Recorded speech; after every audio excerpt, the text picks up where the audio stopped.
నేటి దినము కొరకు ఏర్పాటు చేయబడిన పాత నిబంధన వాక్య భాగముగా లేవియా కాండము 13వ అధ్యాయము 40వ వచనం నుండి 59వ వచనం వరకు, తిరిగి 14వ అధ్యాయము 1వ వచనం నుండి 9వ వచనం వరకు చదువుకుందాము.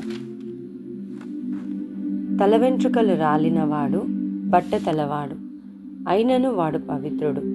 ముఖము వైపున తల వెంట్రుకలు రాలినవాడు బట్ట నొసటివాడు, వాడు పవిత్రుడు. అయినను బట్టతల యందే గాని బట్ట నొసటి యందే గాని ఎర్రగా నుండు తెల్లని పొడ పుట్టిన ఎడల అది వాని బట్టతల యందైనను బట్ట నొసటి యందైనను పుట్టిన కుష్ఠము. యాజకుడు వానిని చూడవలెను. కుష్ఠము దేహచర్మమందు కనబడినట్లు ఆ పొడ వాపు చూపునకు వాని బట్టతల యందైనను వాని బట్ట నొసటి యందైనను ఎర్రగా నుండు తెల్లని పొడయైన ఎడల వాడు కుష్ఠరోగి, వాడు అపవిత్రుడు. యాజకుడు వాడు బొత్తిగా అపవిత్రుడని నిర్ణయింపవలెను. వాని కుష్ఠము వాని తలలోనున్నది. ఆ పొడగల కుష్ఠరోగి వస్త్రములను చింపివేయవలెను. వాడు తల విరియబోసి కొనవలెను. వాడు తన పై పెదవిని కప్పుకొని అపవిత్రుడను అని బిగ్గరగా పలుకవలెను. ఆ పొడ వానికి కలిగిన దినములన్నీ వాడు అపవిత్రుడై ఉండును. వాడు అపవిత్రుడు గనుక ప్రత్యేకంగానే నివసింపవలెను. వాని నివాసము పాలెమునకు వెలుపల ఉండవలెను. మరియు కుష్ఠుపొడ వస్త్రమందు కనబడినప్పుడు అది గొర్రె వెంట్రుకల బట్టయందేమి నార బట్టయందేమి నారతోనే గాని వెంట్రుకలతోనే గాని నేసిన పడుగునందేమి పేకయందేమి తోలునందేమి తోలుతో చేయబడు ఏక వస్తువునందేమి పుట్టి ఆ పొడ ఆ బట్టయందేమి ఆ తోలునందేమి ఆ పేకయందేమి తోలుతో చేయబడిన వస్తువునందేమి పచ్చ దాలుగనే గాని ఎర్ర దాలుగనే గాని కనబడిన ఎడల అది కుష్ఠుపొడ. యాజకునికి దాని కనపరచవలెను. యాజకుడు ఆ పొడను చూచి పొడగల వాటిని 7 దినములు ప్రత్యేకముగా ఉంచవలెను. 7వ నాడు అతడు ఆ పొడను చూడవలెను. అప్పుడు ఆ వస్త్రమునందు అనగా పడుగునందే గాని పేకయందే గాని తోలునందే గాని తోలుతో చేసిన వస్తువునందే గాని ఆ పొడ వ్యాపించిన ఎడల అది కొరుకుడు కుష్ఠము, అది అపవిత్రము.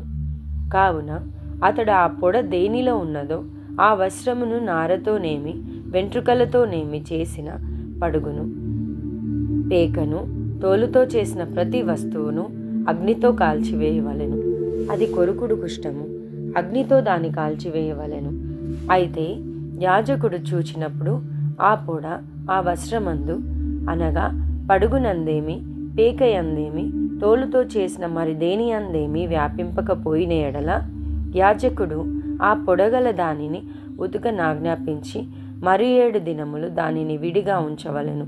ఆ పొడగల దానిని ఉతికిన తరువాత యాజకుడు దానిని చూడవలెను.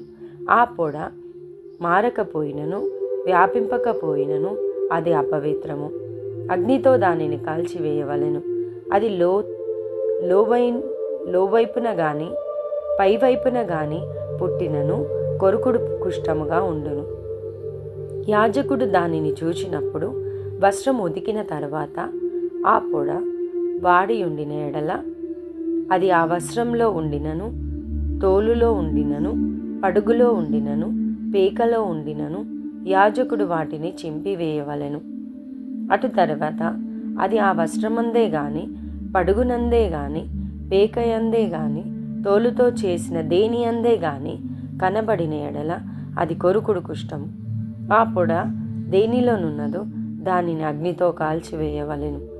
ఏ వస్త్రమునే గాని పడుగునే గాని పేకనే గాని తోలుతో చేసిన దేనినే గాని ఉతికిన తరువాత ఆ పొడ వదిలిన ఎడల 2వ మారు దానిని ఉతకవలెను. అప్పుడు అది పవిత్రమగును. బొచ్చు బట్టయందే గాని నార బట్టయందే గాని పడుగునందే గాని పేకయందే గాని తోలు వస్తువులయందే గాని యుండు కుష్ఠపొడను గూర్చి అది పవిత్రమని అపవిత్రమని నీవు నిర్ణయింపవలసిన విధి ఇదే. తిరిగి 14వ అధ్యాయము 1వ వచనం నుండి 9వ వచనం వరకు. మరియు యెహోవా మోషేకు ఇలాగు సెలవిచ్చెను, కుష్ఠరోగి పవిత్రుడని నిర్ణయించిన దినమున వాని గూర్చిన విధి ఏదనగా, యాజకుని యొద్దకు వానిని తీసుకొని రావలెను.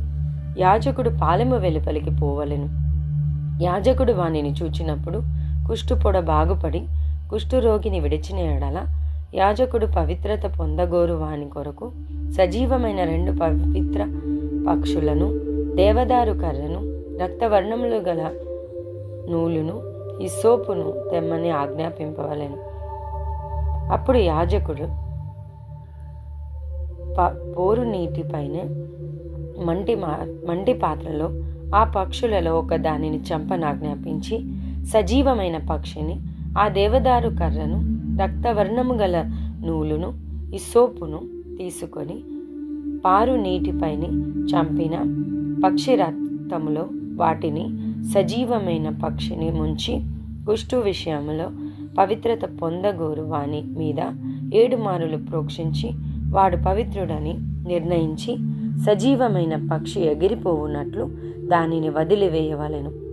అప్పుడు పవిత్రత పొందగోరువాడు తన బట్టలు ఉతుక్కొని తన రోమమంతటిని క్షౌరము చేసుకొని నీళ్లతో స్నానము చేసి పవిత్రుడగును. తరువాత వాడు పాలెములోనికి వచ్చి తన గుడారము వెలుపల 7 దినములు నివసింపవలెను. 7వ నాడు తన రోమమంతటిని, తన తలను, తన గడ్డమును, తన కనుబొమ్మలను క్షౌరము చేసుకొనవలెను. తన రోమమంతటిని క్షౌరము చేసుకొని బట్టలు ఉతుక్కొని యొడలు నీళ్లలో కడుక్కొని పవిత్రుడగును. ఈ పరిశుద్ధ వాక్యంను దేవుడు దీవించి ఆశీర్వదించునుగాక. ఆమేన్.